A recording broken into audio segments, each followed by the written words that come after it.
Hey everyone, welcome to day 11 of our 21 days of prayer and fasting. And I'm so glad you're on this journey with us. Today's power verse of the day is 1 John chapter 5, verses 14 and 15. I love these verses. Let me read them with you today. And this is the confidence we have in approaching God, that if we ask anything according to His will, He hears us. And if we know He hears us, whatever we ask, we know that we have what we've asked of Him. That is such an important verse when it comes to seeking God and receiving from God. This week is all about receiving from God, and that's such a powerful verse about the confidence that we have. We can go to God with the assurance and the confidence that God is listening to our prayers.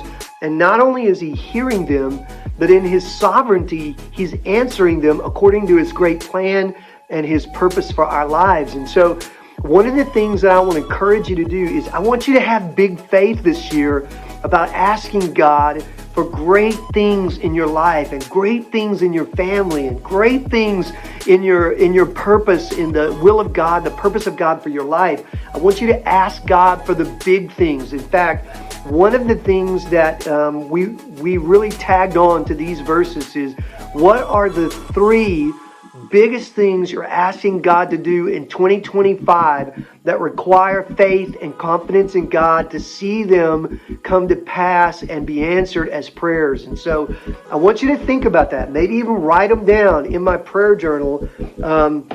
I've already begun writing down some powerful things that I'm asking God to do for 2025, and some of them have to do with my own walk with the Lord and some things that God's calling me toward as just a believer and a follower of Christ. Some of them have to do with my family. Some of them have to do with finances. Some of them have to do with wisdom and guidance for steps that I want God to order in my life.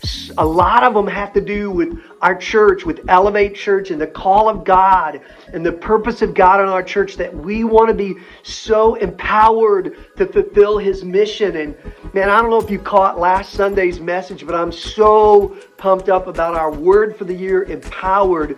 And I just want us to be empowered with the Spirit of God to see great and mighty things happen. I'm believing God for all of our ministries, for our next generation ministries, for our kids ministry, our student ministry, our young adult ministry, just to go to a whole new level, for our worship and the presence of God, for us to reach more people with the gospel. I'm believing God for all these things, and I'm asking them according to His plan and His will, that God would answer these prayers and we would see great things happen in 2025. So write down those prayer requests, the faith to believe God, that the confidence to know that He's hearing us and He's answering our prayers.